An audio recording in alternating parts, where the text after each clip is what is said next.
What's most significant about The Princess and the Frog? It's the old frog princess story. You know, you're a frog. You need to kiss a princess to turn back into a human, or the other way around.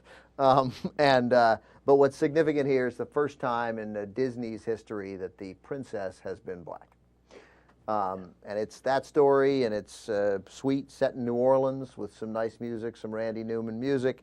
You know, and a young girl, she turns into a frog by kissing a frog who used to be a prince, and then they spend the whole movie trying to become human again. There's your story. What nationality, race, ethnicity do we think the frog was?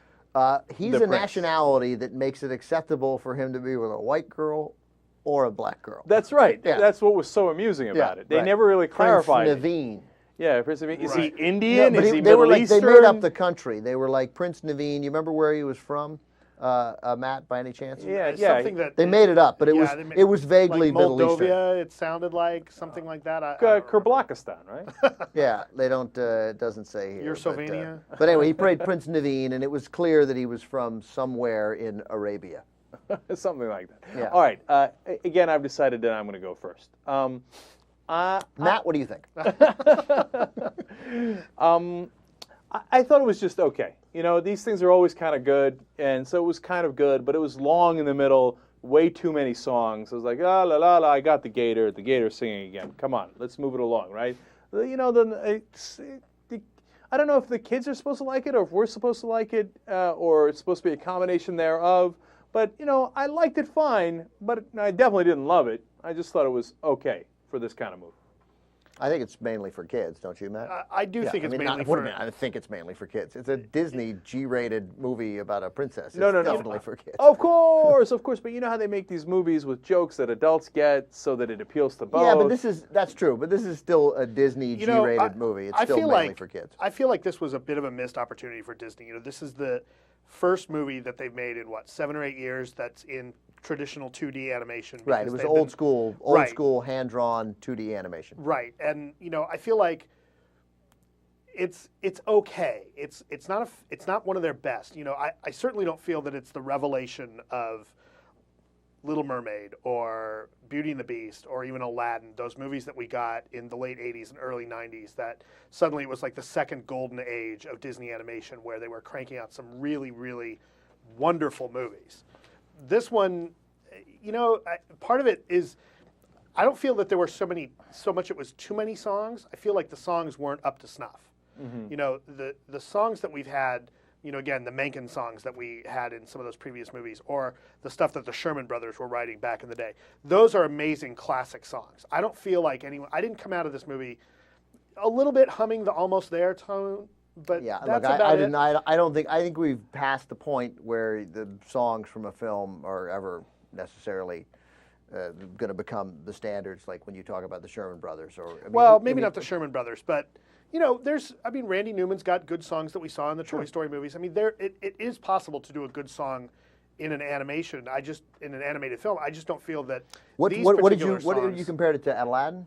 Yeah. And Little Mermaid and Beauty and the Beast. Well, I didn't see Aladdin, and well, Beauty and the Beast I didn't see, but I also I didn't see the Little Mermaid, so I can't make those comparisons. I liked it. I did. I thought, and maybe because it had been 7 or 8 years since Disney had done a old school 2D animation, I thought it was really, and I seldom say this, I just thought it was really pretty. I thought it was really... It is beautiful. It is beautiful. It's really well drawn. And her fantasy sequence, that when they switch the style of animation, right, that they do in the sequence when she's singing her song, her Almost There song, right, is gorgeous. That's some of the best animation to come out of Disney in a long time. Yeah, it looks great. That's what they're trying to do. I can't imagine... here's what I liked about the fact that she was black. She was hot? She was hot, right. No, who cares? Like, it was like Denzel Washington's roles in so many movies where okay, yeah, he's black, but it's not part of the story. It doesn't matter. She's just a 19-year-old black kid who has a dream about owning a restaurant. She could have been white. It's immaterial, but here it is. You know, honestly, I didn't even think about it during the movie. But I mean, the press notes on it and all the stories about it are that, and so I thought maybe that would be part of the story, but it's not. It's just Well, and here I'm it not is. sure there's And a way to successfully do that in a kids movie without opening up too many cans of worms that Disney Animation is going to want to address. Maybe not, but I still thought. I mean, in a sense, overdue, but Right. good for them. And look. I mean, it's yes, it's an obvious point. Look, little black girls have dreams too. Yeah, obviously, except that as we know, throughout whatever 100 years of American history, if you're black, you have to search a little harder for your stories and your stars and the people that you can relate to. And so I don't know. But I like that simplistic part. Yeah, of it. we have a black president, so I'm used to it. And when Michelle Obama kissed him, he apparently turned into a Republican. So, all right, so that's why I was used to the movie. Okay, so I'm going to give it a 6.0. Nah, okay, not bad movie, but I'm not going crazy.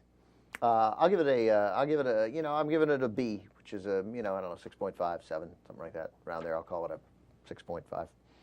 I'm going to call it a 7. I'm going to get away from the 0.5. I got 10 numbers to choose from, and I can't come up with one. Like, that's great. 6 point.